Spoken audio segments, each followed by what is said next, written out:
Tani jemi në studio me ish-deputetin e Tropojës, Azgan Haklaj. Zoti Azgan, faleminderit që pranove të jesh pjesë e emisionit. Faleminderit për ftesën, mirë se u gjeta. Atëherë, sot Partia Demokratike duket më e bashkuar pas rikthimit të Sali Berishës në krye të partisë. A është ky një bashkim i vërtet apo vetëm një qetësi e përkohshme? Ashtu mendoni ju që keni drejtuar pyetjen, sepse ajo deviza Sali Berishës ka qenë bashkim, po përçarje në fakt në emrin të bashkimit. Sali Berisha ka përvetësuar në mënyrë të paligjshme Partinë Demokratike, ashtu siç po përpiqet ta përvetësojë në mënyrë të paligjshme protestën e qytetarëve që ka shpërthyer tash 53 ditë sot. Po 50. Dita e 53. Dita 53. Pra ka një protest masive, një referendum i qytetarëve, një tajfun popullor, një furtunë e diasporës, një shpërthim i rinisë, pra një bashkim i shumë forcave centrifugale, centripetale, shumë njerëz me bindje të ndryshme politike, bindje ndryshme fetare, por që protestojnë në shesh kundër ortakis së hajnis Zotit Edi Rama dhe Sali Berisha. Sepse të gjitha ujdit e tyre kanë çuar në këtë ditë, që një popull i tërë të thras në kor, në simfoni të plot, Ramanburg, Berishanburg dhe opozitë e shitur. Pse thonë opozitë e shitur? Pse thonë opozitë e shitur? Tani, sepse ju vetë për të ardhur tek pyetja juaj në fillim. Po, ndjes. Pse bën opozitë e shitur? Tani këto që i thash unë i kam shkruar. Ja ku ke, sultanat mesjetar apo demokraci. Pra Berisha dhe Rama kanë krijuar një sultanat dhe urdhëroi për emisionin. Shumë faleminderit. Dhe tani euroatlantizmi, rruga vetë me kombin shqiptar. E do t'i shpjegojmë me radhë. Po.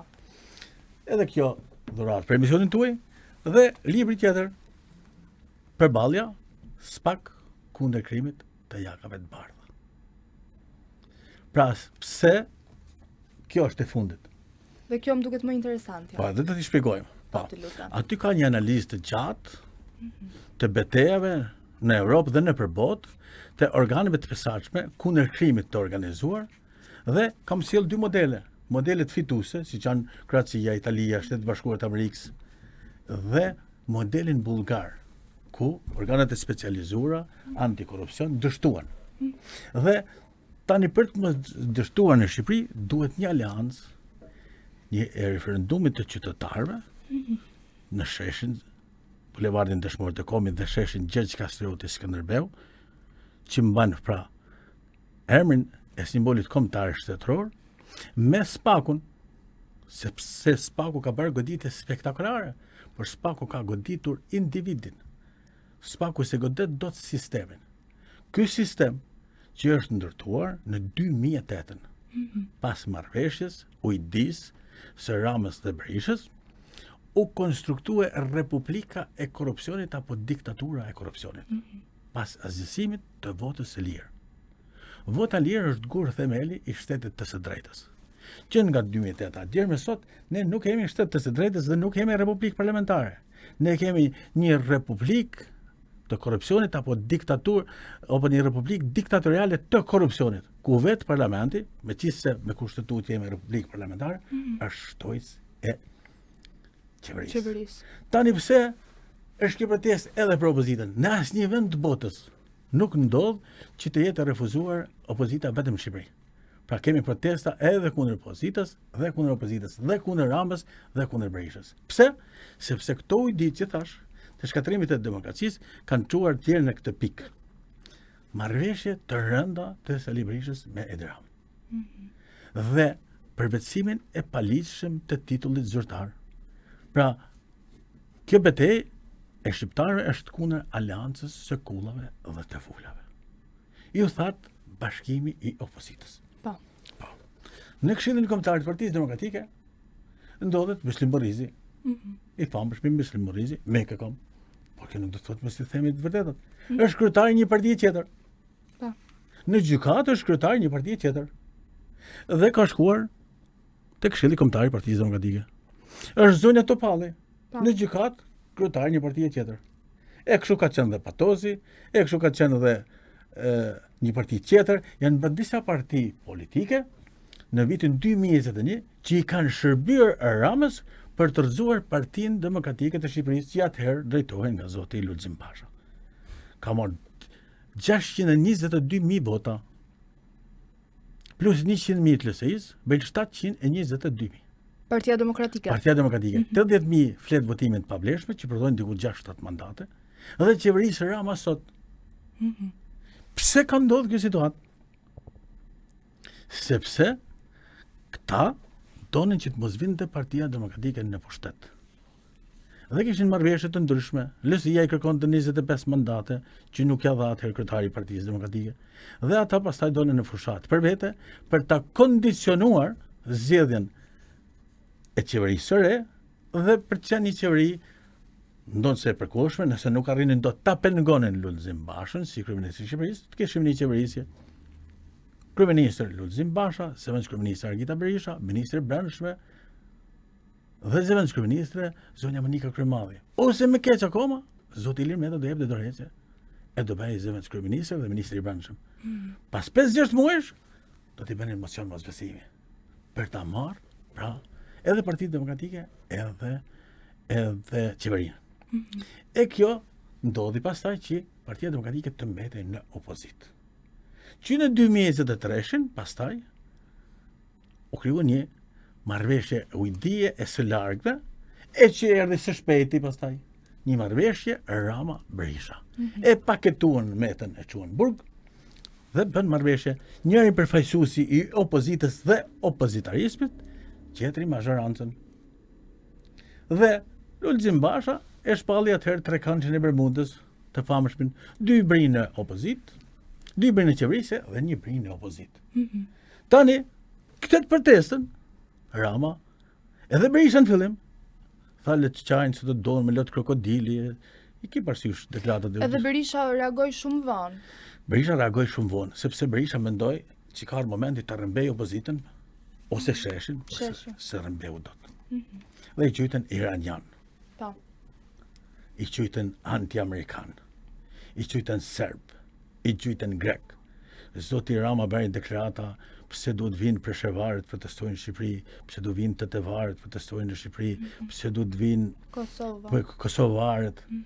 Pra nuk i etiketoi me emra të përveçëm. Për shkak të panikut dhe për shkak të situatës së tij psikologjike. Bëri këto deklarata të rënda, të thoja unë, sepse nuk ka kom kosovar.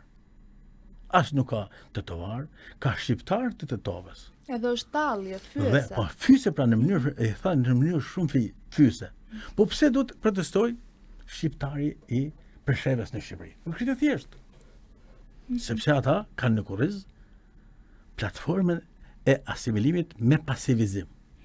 Pra shpopullimin e luginës së Preshevës me pasivizim. Po kush? Si vëllavi Ramës Vučići. Ai ka thënë Rama disa herë publikisht, kjo është si vëllavi im. Po. Po pse protestojnë shqiptarët e Kosovës? A është Radojčići, shoku i Vučićit që organizoi Banskën? Po pse duhet protestojnë shqiptarët e Tetovës? A hoqen 17 emra shqiptarësh? Dhe vendosen emra jugoslavësh madje Tetovës që kanë mua emrin Josif Broz Tito. Po pse duhet protestojnë shqiptarët e Çamrisë? Se i ka bërë pazar edhe Rama, edhe Berisha. A i ka bërë parezat greke? Parezat e Kosinës? A i ka falë 6.000 e det? A i ka falë dhe këtu ka dorë dhe Berisha? Absolut. Rama dhe Berisha në bashkë. Do t'i shpjegoj një. Do t'i bëjmë një zbërthim antropologjik, nëse mund shprehemi kështu në mënyrë figurative, dhe inxhinierik krejt marrëveshjeve. Po. Krejt marrëveshjeve, sepse nuk e ka për demokratët Berisha. As për Partinë Demokratike, e ka për shtëpinë e vet dhe për veten e vet. Për mbijetesë politike, për utilitarizëm politik. Ashtu siç e ka dhe zoti Rama. Tani a janë bashkë? Sigurisht. E ka nisë Shqipëria një ero Berisha. Me shit Shqipërinë një ero, me Damir Fazliqin në Porto Romano. Po i pason Rama. Që nga Riolli, që nga Veli Poja, e gjerë në Ksamel, këtë ulësien perëndimore e kanë marrë oligarkët që i ka prodhuar Sali Berisha dhe Edi Rama. Këtësisht. Edhe edhe për kadecin, edhe dyshemishtin, edhe lurën, njëri ka gërdecin me 4 shpinë, tjetri e ka zvërnecin. Tjetri ka rjollin, njëri ka thethin, tjetri ka valbonën. Paketa maleve, pat me të famshëm gjë. Paketën e maleve, kur njeriu nuk e ka ende shtëpinë e vet, e ky ua ka shem, tani thot ndërtoj shtëpinë ti me këtë që i ka parat. Po ai s'ka ende shtëpinë e vet. Pra një mashtrim shumë i madh, po i thoshte atyne të rjollit pse nuk i çonin në SPAK. SPAK-u i ka pas i ka dërguar në prokurorin e Shkodrës për pronësinë mbi tokën. Dhe këta gjithë këtë hajni janë përpjekur ta mbeshin me mantelin e patriotizmit, të nacionalizmit dhe të geostrategjisë madhe. Tani, populli aty po ua zhvesh këtë mantel. Po të rëgën si janë hajdut. Janë hajna në thënë me Shqip, me Shkoqër. Janë ortak të hajnisë. Dhe nuk zënë as nacionalizmi, as patriotizmi, as geostrategjizmi. Janë anti-Trump, thot Rama. Jo, zotëri, jo. Jo, zotëri. Po a i ka gënjur familjen e Trumpit. Po dhe i ka mashtruar. Pse? Po i ka mashtruar. Se i ka thënë dokumentacioni është në rregull. E çfarë del aty? Që nuk është. Po s'është çfarë dokument. Pra ka vjedhur. Dhe ka thënë hajtë se i mbarojnë me qenë se kam fut Berishën, se i ka dhënë vullën. Pse ja ka dhënë vullën Berishës? Për të përdorur Berishën. Edhe Berisha ka planuar me vetë përdor. Ai kërkoi bashkëpunim Lulzim Bashës për të goditur reformën e re drejtësi, e konë SPAK-un në GK-on, Lulzim Basha nuk pranoi. Dhe ai zgjodhi mekanizmin e bashkëpunimit me Berishën. Krijuan grupin apo komisionin Xhafa për të goditur pikërisht drejtësinë. Dhe çfarë dolin? SPAK-un. Po çfarë dolin Zbernec? Ndivjak, po në gjithë lalësit, në gjirin e dosave të korrupsionit, gjiri derrave. A zbërkoj SPAK dhe aty. Pra kjo është e tmerrshme, njerëzit nuk kanë bukë me hëngër, dhe ata mendojnë dhe për tualetin e Sashës, Ilir Meta me Monikën. Macja, tualet. Ti vajzërenë nëse nuk të kujtohet, kur Monika bënte emisioni, ka hecën nga YouTube-i, që kishte 12 tualete dhe një ishte vetëm për Sashën. Sasha është Macja. Sasha është Macja.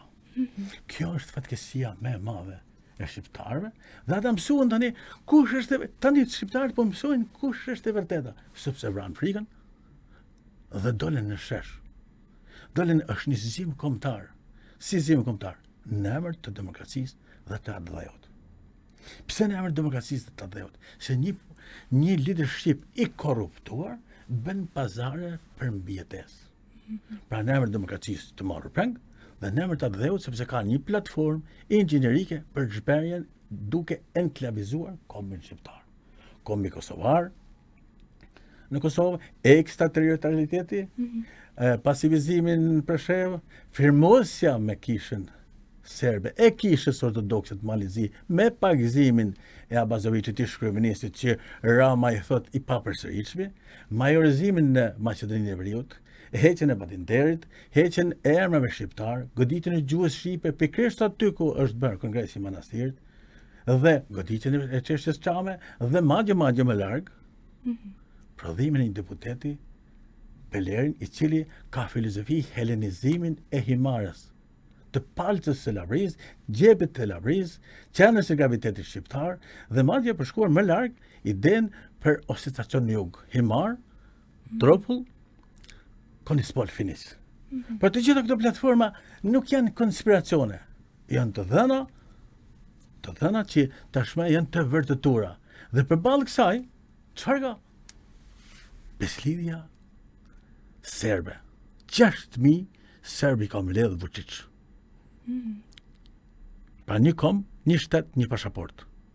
Krejt ortodoksit, pra një shtet vetëm, me mbështetjen e Rusisë. Deklarata më skandaloze e ministrës së administracijës publike dhe të pushtetit lokal, Snezana Pojnović, është shumë e tmerrshme.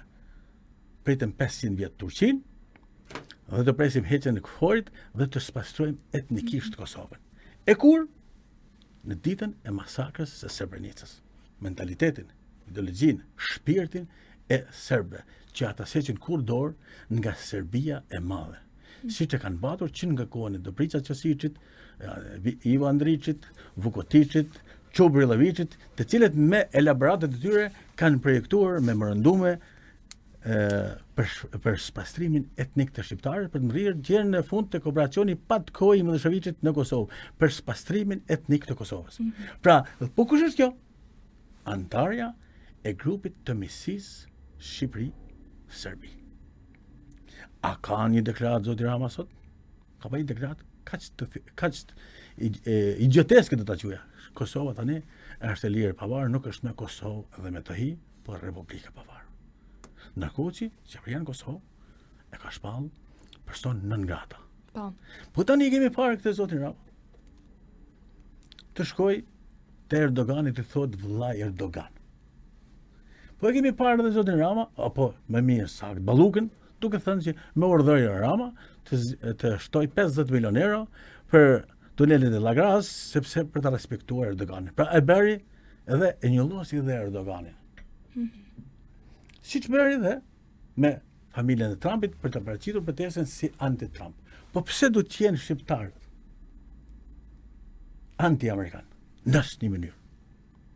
Sepse të gjithë këta që shquajnë shqiptarët anti-amerikan janë neo-otoman, janë pjesë e marrëveshjeve të fshehta me Serbinë, me Greqinë për mbijetesën e vet politike. Sepse s'ka asnjë shans. Për mbijetesën vet personale. Personale pra, të vetës personale, se s'ka asnjë shans shqiptarët që jenë anti-amerikan. Dhe pse? Këtë thjesht, që nga viti 1919. Në marrëveshjen e Versajës, pas përfundimit të luftës së dytë botërore, e cila shembi 4 perëndori: Rusinë cariste, Gjermaninë, Habsburgët dhe Turqinë. 1919-1920 populli kombë shqiptar ishte në kuadër të zhberjes. Dhe u krijua mbretëria serbo-kroate slovene, por Wilsoni mbrojti fuqishëm kombin shqiptar. Kështu ndodhi në vitin 1974, kur Nixon i kërkon Josip Broz Titës pavarësinë, autonominë substanciale të Kosovës. Në shkëmbim të një shume diku 10 miliard dollar në mbështetje për në mënyrë me kredi të Serbisë. Kemi 1989 kur Slobodan Miloševići në ditën e Vidovdanit në fushën e Kosovës, pra në rastin e 600 vjetorit të betejës Kosovës, shpall hegemoninë serbe, pra Serbinë e madhe. Dhe kishte projektuar spastrimin etnik të Ballkanit. Paralajmërimi i George Bushit të vjetrit është mos guxo të prekësh Kosovën. 23-24 dhjetor 1992, ku ishte presidenti i Shtetit Bashkuar të Amerikës. Kemi 1998 njohjen e ushtrisë shërbimtare të Kosovës si ndërkombëtarisht nga Holbruku, nga buldazeri i Ballkanit, në odën e Unikut, në odën e Metshalës. Kemi urdhrin e Bill Clintonit për goditjen e makinës gjakatarit Çengizkanit Ballkanit, Slobodan Miloševići. Dhe kemi deklaratën e George W. Bush, 10 qershor 1990, 10 qershor 2007, këtu në sheshin Skënderbej. 10 qershor 2007, George W. Bush tha, pavarësi sot, nesër është vonë. Pra, kemi dhe intervenimin e Shtetit Bashkuar të Amerikës për pranimin e Shqipërisë në NATO, dhe tani po Shteti Bashkuar të Amerikës po përpiqen me çdo çmim për të pranuar Kosovën si pjesë të Aleancës Euroatlandike, pra të NATO-s. Atëherë si mund të jetë ky popull anti-amerikan ose këta qytetar, por vetë këta anti-amerikanët janë përpjekë ta institucionalizojnë anti-amerikanizmin në emër të sovranizmit. Dhe tani përpiqen edhe disa neo-otoman që ta heqin si aleat strategjik Shtetit të Bashkuar të Amerikës.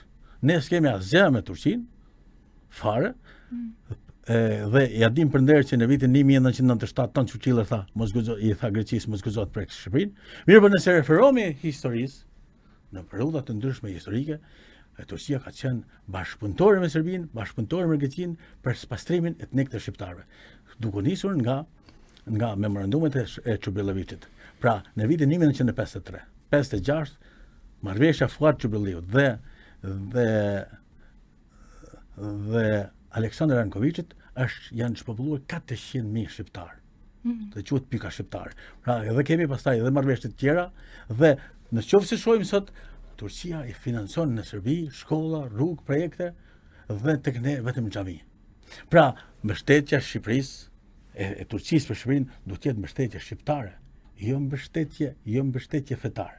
Po. Sepse e gjej me vend të perifrazoj Edi Duramen, e cila thotë shkova në Greqi thoshte jam ortodoks, shkova në Serbi jam ortodoks, shkova në Bullgari jam ortodoks. Të gjithë me paraqisin domethënë përkatësinë fetare. Shkova te shqiptarët jam shqiptar. Pra, së pari duhet të kemi sepse jemi identitet shqiptar. Po. Dhe postulati i Bektashive është pa atë dhe nuk ka fe.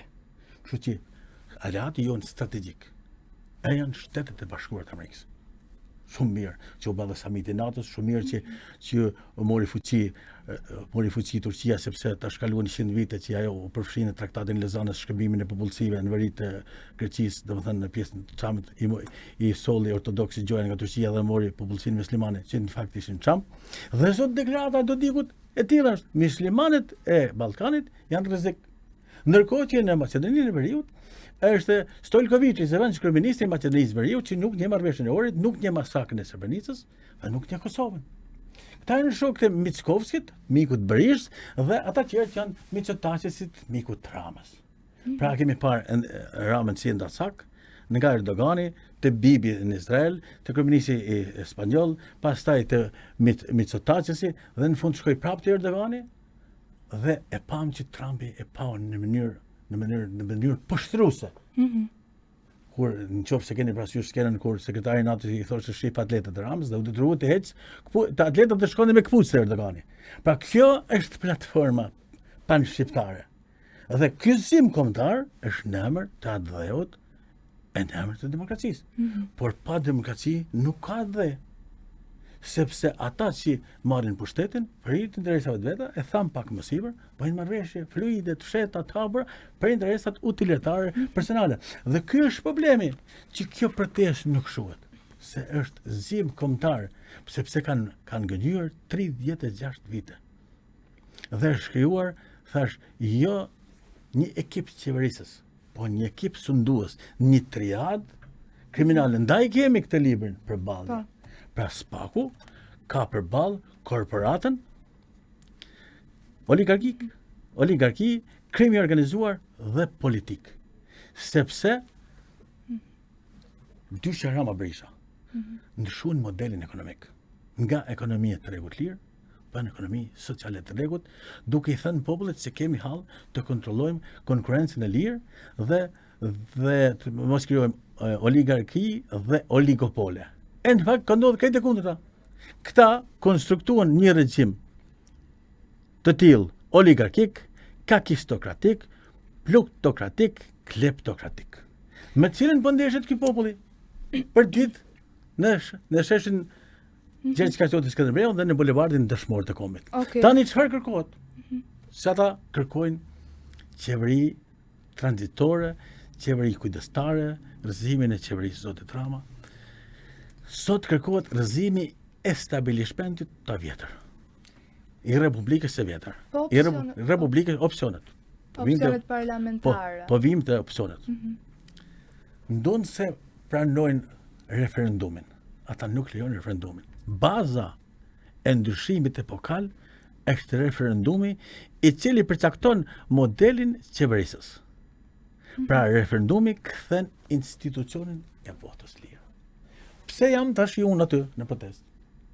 Pse? Po, kam munguar 6 ditë. Pse? 6 ditë mungova se isha në Sanremo. Bashkë me ti me bi, i bëm një përfaqësim dinitoz, që është zakonshëm shqiptarëve, kombit shqiptar, në festivalin Sanremos me pjesëmarrjen 18 shteteve. Dhe ishim absolutisht me të mirët, vallja më e mirë dhe çmimi i dytë i festivalit dhe vallja e parë e festivalit. Ishte një numër interesant, që ishte një vajzë që këndonte një këngë prindërve të vet që ishin vranë luftë në Ukrainë, që i këndonte prindërve, i këndonte Ukrainës dhe ishte vajza birsuar në Itali. Pra ishte me shumë çmim solidariteti, po i themi. Dhe unë shkoj nga Kashari në Sanremo dhe vjen në Kashar këngëtari Kanye West. Po, Kanye West. 4.5 milion euro. Unë shkoj me kacitët e familjes time. A i vjen 4.5 milion euro. Dhe del Ministri i Kulturës, i hyn protestuesit në mënyrën me brutale dhe thot, do na vinte edhe Jennifer Lopez, po na kërkoi 2 milion euro garanci për protestat. Pra këto ditë më ngova. Dhe kam qenë për ditë aty. Pse? Idetë mia që i ke aty, dhe që kemi mbrojtur që në 2017 me Republikën e Re, janë unike me kërkesat protestuese. Dakor, unë e kuptoj. Republika e Re, prit pra, Republika e Re, me kushtetutë re, se këta thonë Shqipëri e Re, por Shqipëri e Re s'ka me pallate të re. Po do dorëzohet Rama? S'ka si rrugë tjetër. Rama dhe Berisha. Titaniku i Ramës. Po kush e zëvendëson? Titaniku i Do rikthehet Basha? Prit, Titaniku i Ramës dhe i Berishës, po mbytet. A ke pa filmin Titaniku? Kur ata dy të dashururit, i përbetohen njëri tjetrit, inshallah shpëton ti për mua. E të njëjtën gjë thotë duke. Pra këta luten që të paktën të shpëtojnë njëri. Sepse Berisha, si njohet si mirë i politikës, thotë, po në mënyrë kushtetuese, bjen Rama, formojnë qeveri teknike, bëjmë këtë, bëjmë atë. Tani duhet ndryshimi i kodit zgjedhor, pra reform e thellë zgjedhore. Pse? Sepse nëse të ke parasysh kur miratuan buxhetin e shtetit, kur miratuan ligjin e investimeve strategjike, kur miratuan ligjin e zonave të mbrojtura, që tashmë Parlamenti Evropian i kërkon t'i kthej ato të vitit 2024, opozita, që tani thonë shitur, gjuhën të Molotov dhe ndezë të flagadan sallë, se nuk e kishte mendjen të ligjet. E kishte mendjen të ujdia që kishte bërë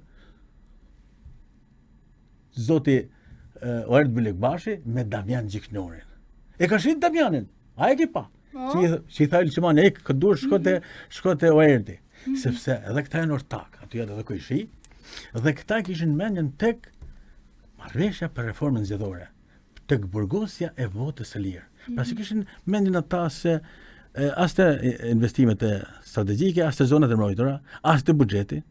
Për paketën e maleve madje nuk shkuan fare. Dhe tani janë këta opozita shitur që kërkojnë t'i përbeçojnë kauzën e qytetarëve. Pra duhet reform e thellë zgjedhore, duke kthyer listat e hapura dhe të jetë i ligj proporcional kombëtar, me listat të hapura. Vetting i politikanëve. Ai që kandidon të ndryshojë një vetting të thellë, në mënyrë që të ketë një kontratë të re të hartuar sociale mes zgjedhësve me të zgjedhurin, mbështetje të institucioneve kushtetuese, mbështetje të drejtësisë, mbështetje të dy institucioneve kushtetuese, shumë të rëndësishme që janë ato. Kontrolli i lartë i shtetit dhe Instituti Inspektorati i Deklarimit pasurive. Sepse ato janë dy institucionet që i furnizojnë me informacione spagun, pra si organi, po i themi gardian i goditjes së korrupsionit. Tani pam Berishën ma kanë heqë non gratën. Po. Doli që sa kishin heqë. O? Absolutisht.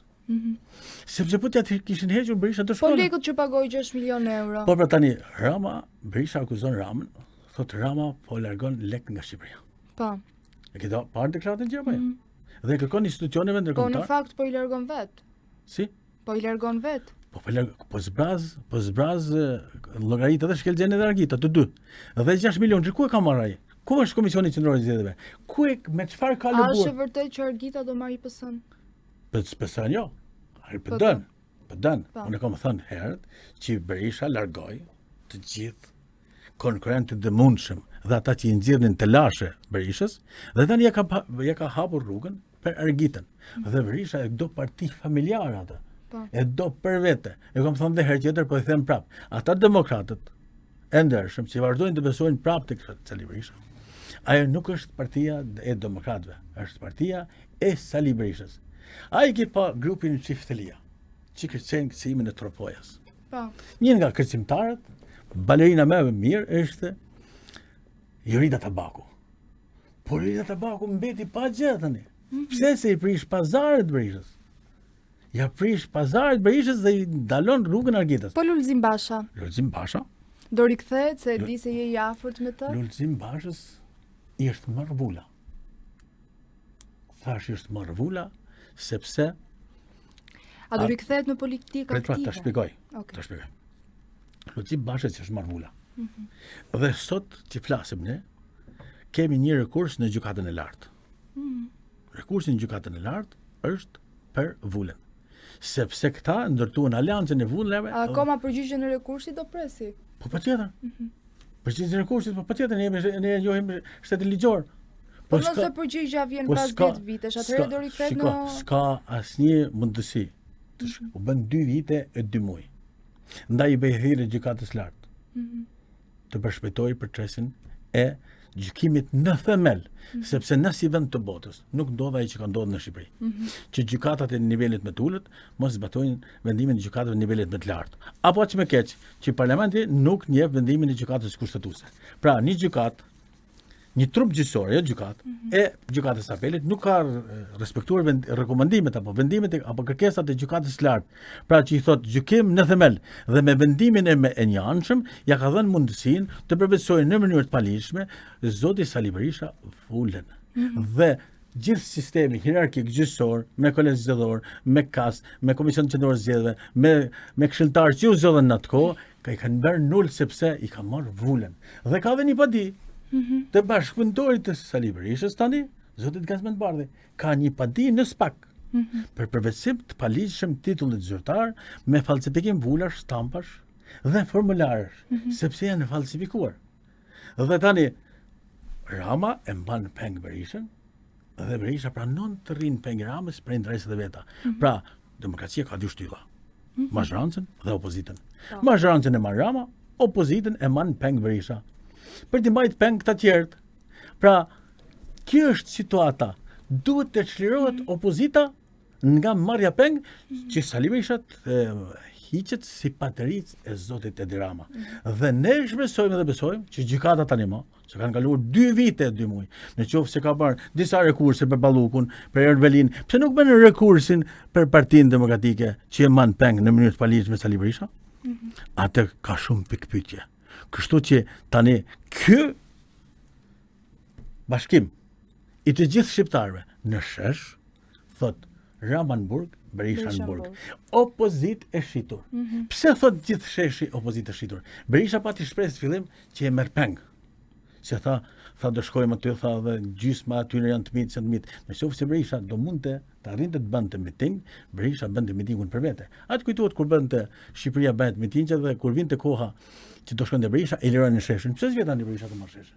Po i fut deputetët e vet. A ka gjë më të vështirë se sa deputetët e Sali Berishës vinë në shesh dhe populli thret Berishanburg, Ramanburg, opozitë shitur dhe ata rrinë aty dhe hedhin foto dhe video dhe kthehen pastaj mbledhet tek Berisha.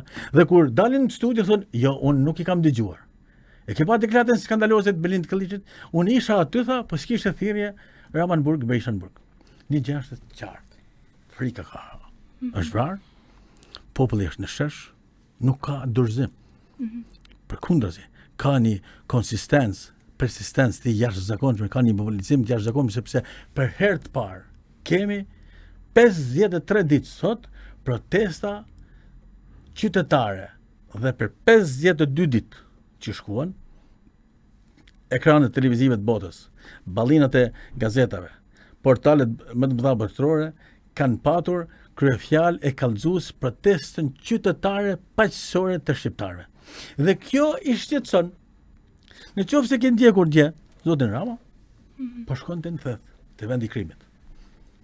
Ua ka shëm shtëpit, dhe tani po shkonte si Ponc Pilati, i thoshte ndërtoni ju shtëpi se do vi ky, se do vi ai, se do vi ky. Po gjatë rrugës harroi 7500 nish. Që e ka bërë PS-ja, nuk e ka abroguar PD-ja, pra Berisha, dhe kemi këtë situatë, sepse aty protestojnë pronarët. Ish pronarët. Kemi protestues ish përnjekur politik. Në qoftë se babai Edi Ramës ka firmosur për ekzekutimin e Havzinelës, se pak ditë ka për vjetorin. Edhe Sali Berisha edhe Flamur Noka detyruan në 100 vjetorin, në vigjilin 100 vjetorit të shpalljes së pavarësisë, Lirak Beko dhe Gjergj Ndreca ndezën veten flak me benzinë si reagim ndaj qeverisë së Sali Berishës. Në qoftë se Sali Berisha tha bashkëvujtës së bashkëfajtor. Në qoftë se Sali Berisha me 7500 nishin, shkatroj krejt katrahur, Rama po e bën realitet. Qoftë se bëjmë një krahasim figurativ. Në betejën me Slobodan Miloševićin janë vrarë diku 13.500 vetë edhe çdukur, edhe disa çdukur. Në Kosovë, 1990, 2026 janë rreth 10.000 vetë vrarë për pronët. Tani janë 914.000 vjetë burg, janë 6.000 çdukur për një politik që s'kanë varë sot. Po.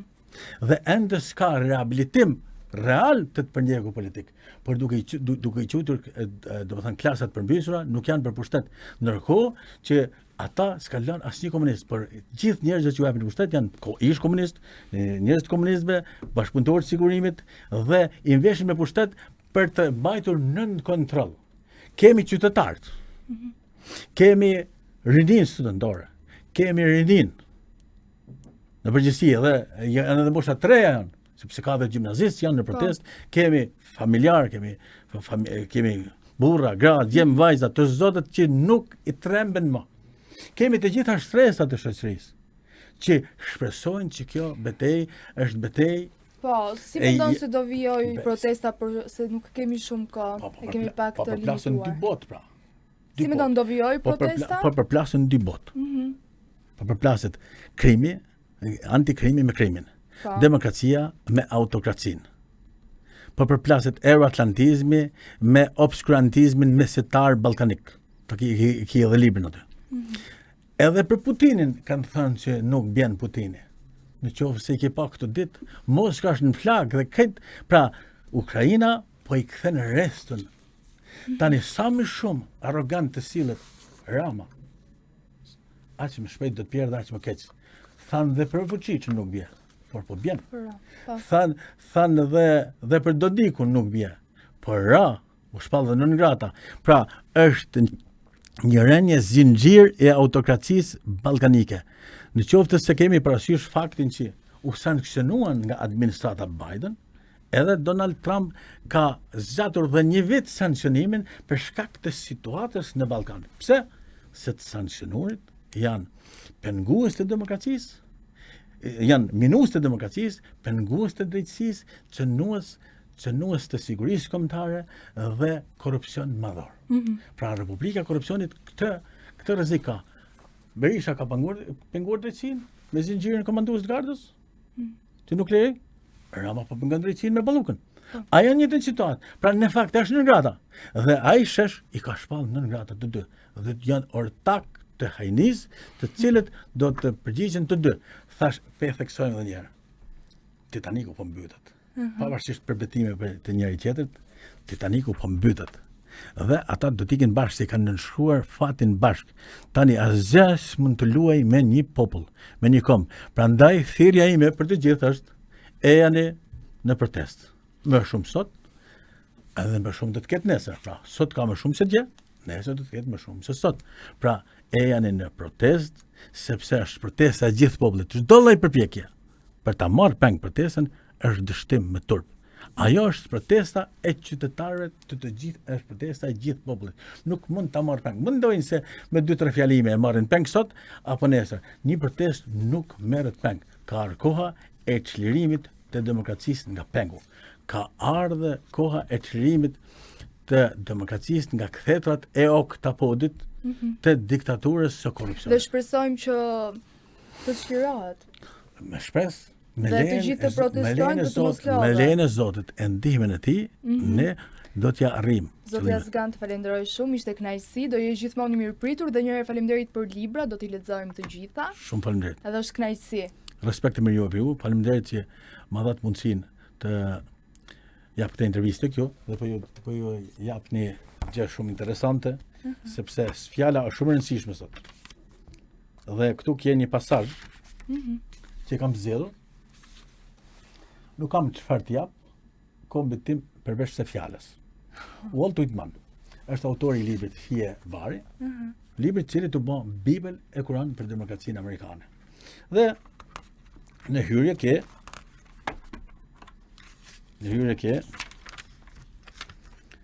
kam zgjedhur qeveri e popullit nga populli për popullin. është Abraham Lincoln, një nga presidentët më të shquar të Shtetit Bashkuar të Amerikës. Pra, ne do vazhdojmë protestën për ta çliruar demokracinë dhe për të dhënë vërtet një qeveri e popullit, nga populli për popullin. Të shpresojmë, shumë faleminderit. Shumë faleminderit me ju. Ky ishte fundi i këtij programi, bashkë do të shihemi sërish nesër në orën 17, mos harroni ta ndiqni. Mirupafshim. Ju pëlqeu kjo video? Atëherë bashkohuni me ne. Na ndiqni në Instagram, Facebook dhe TikTok dhe bëni subscribe në YouTube. Klikoni like dhe share dhe aktivizoni njoftimet për të mos humbur asnjë video të re. Faleminderit për mbështetjen.